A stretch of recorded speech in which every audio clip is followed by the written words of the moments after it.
Well, this place looks a little different. Welcome back to Brick System Brothers.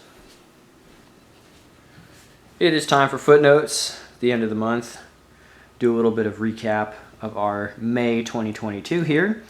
And I wanted to start with my next project. Of course, leaving behind the workshop in Iowa meant that a lot of the structured organization I had set up was out of reach, kind of unavailable. So for a little while I was doing some sorting, and it wasn't as crucial to have everything kind of the way that it was before.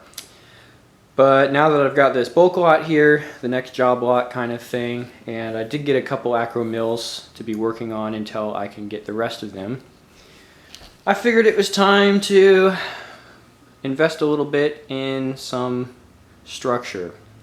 So yeah, that is going back up. Basically, I've just done a bit of rearranging. The desk was right here, and then that got pushed over there to the other side of this new wall. The table is coming from, let's see, where was the table? Well, the table is gonna go kind of into that alcove now. I guess the table was over here. And then the couch went from that wall to the window, near the window.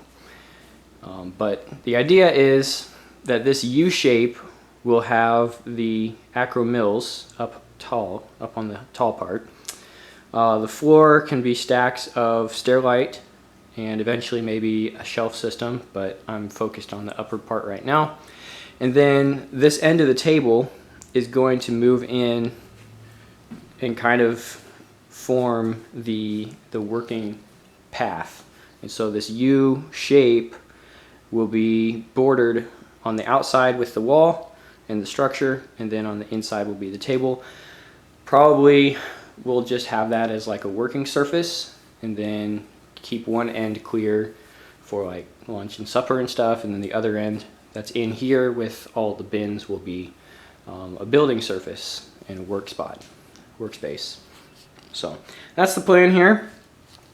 Of the 3 acro mills I have, one of them I'm doing my my placement method, which I covered in the last time I did a workshop project video. I talked about this, but basically I take all the drawers out, and then once I have one acro mills placed, I'll put the other one up next to it, and that tells me where these screws need to go. And then I can put a little pencil mark in there, take this out of the way, and put those screws in. So I've been working my way around doing that. And the new thing that I'm doing with this setup is I'm going to have this corner piece. So back in Iowa, in that workshop, they just kind of met at 90 degrees.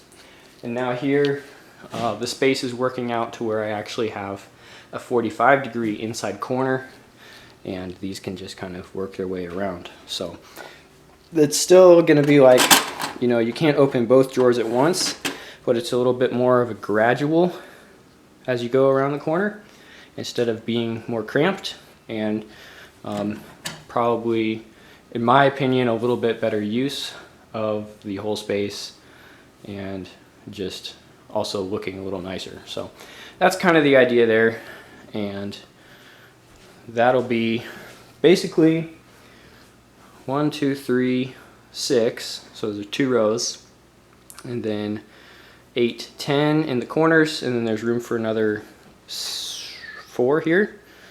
And then this can actually grow as I expand. So as it stands, there is enough room for all of the acro mills units that I currently own, most of which are still in Iowa.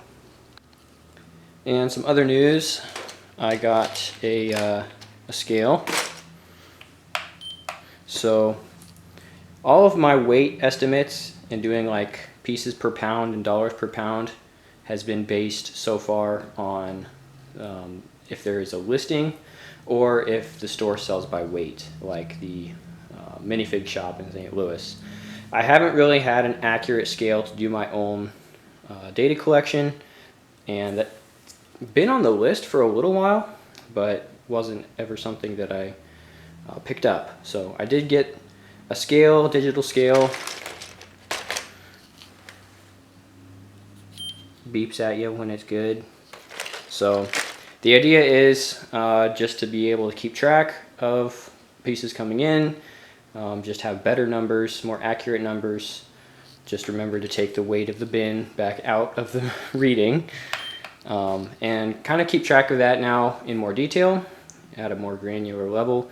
For the really big lots where it's kind of close, like the job lots from the last couple years, those have been big enough in terms of sample size to where it's not as, you know, of an inaccurate number. It could always be better if I had this scale like this, which is kind of why I got it. So especially for smaller batches, I haven't been able to weigh smaller batches as much. So got a scale now. We'll do our channel analytics. So our month of May looked like this. Pretty steady numbers all the way across. We were up a little bit higher at the start of the month from the referral of the RR Slugger transparent neon orange video. His video really took off and got recommended and viewed quite a bit, and he had actually referred back to the video that I put out. So a lot of that traffic was coming over thanks to that video. Again, thanks to RR Slugger for the shout. And then that kind of steadily dropped off as that worked its way out of the system, and we're back to our regular evergreens. So digital designer tutorial, it really has just been cruising steady for the entire duration of its lifetime, which is great. I mean, I'm glad that we've had that anchor. So at the same time, I haven't really wanted to rely on that as much. That's why I try to put out even just a few videos, one a week or so these days, as it's been slowed down a little bit, but still trying to be consistent. So about 20,000 views. Again, the peak in the beginning of the month, looking at almost 800 views a day, and then that has dropped back down to cruising altitude of 600 views a day. Watch time, another reflection here with the peak early on and steadily dropping back down. About a day's worth of watch hours per day, so 24 watch hours per 24 hours. Kind of a way to think of that would be like at any given point in time, someone somewhere is watching our channel, which is, I guess, kind of cool to think about, kind of interesting. And the subscribers, actually a really big increase here, again, from the transparent neon orange phase that went through. So quite a bit of people jumping on from there, and hopefully I can remember to throw that rolling clip in. I forgot to do that when I had the live footnotes last month, but I'll put you guys back in. 154 people joining the channel here in May. Thank you, welcome aboard. I'll be covering things as we move along here. About $30 in ad revenue, slowly but surely. That has been just a steady, about $1 a day running the ads. Jump over to Brickset. Something else that I saw roll across the radar.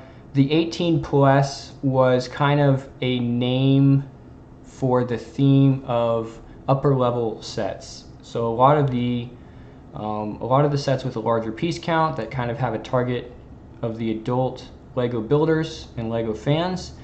For the past 2 years or so, those have been called the 18 Plus line. A lot of people have just remained in the creator expert camp, which is what it was kind of called before.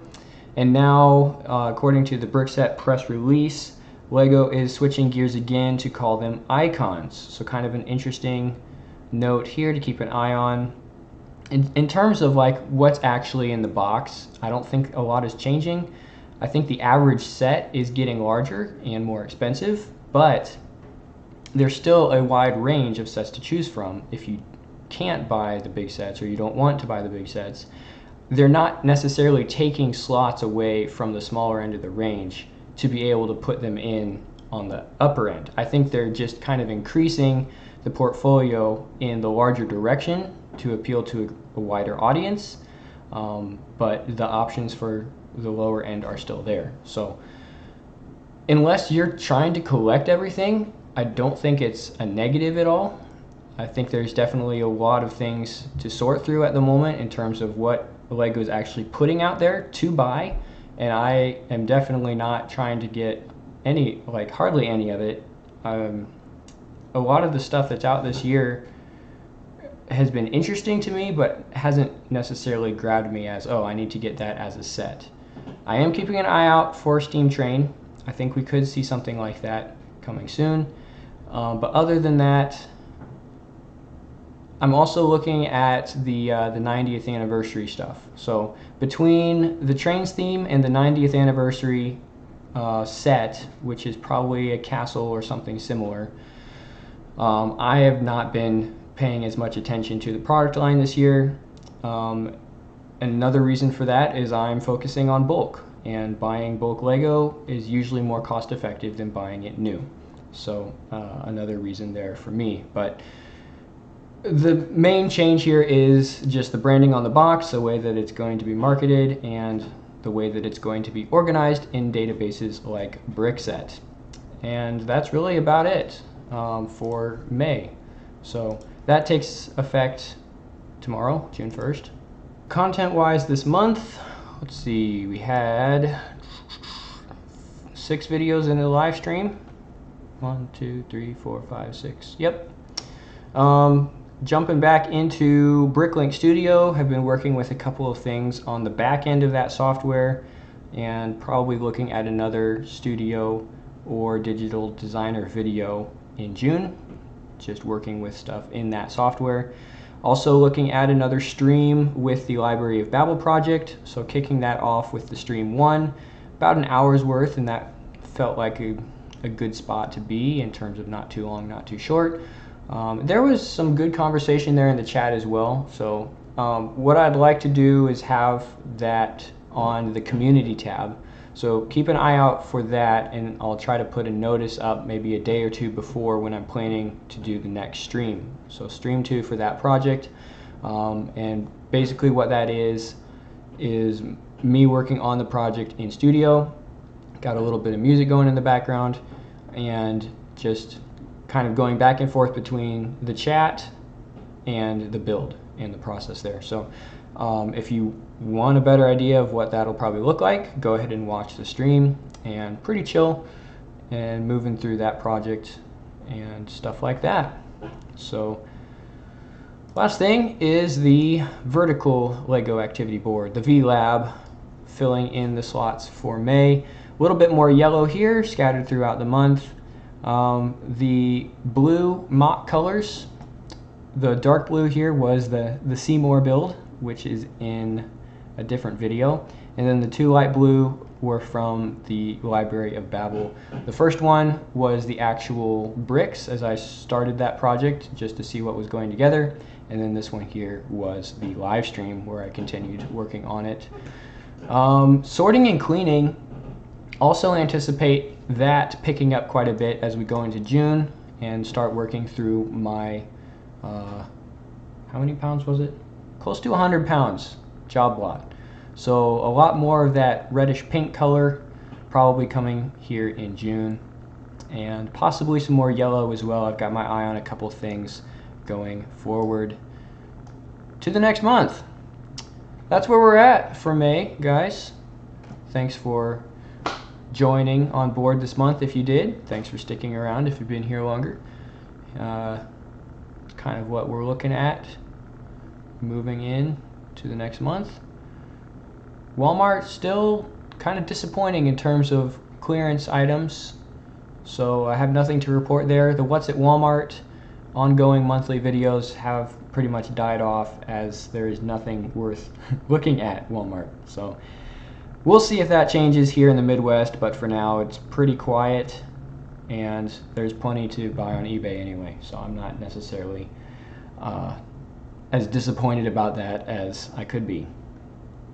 Alright, that's it for the footnotes. See you guys next month.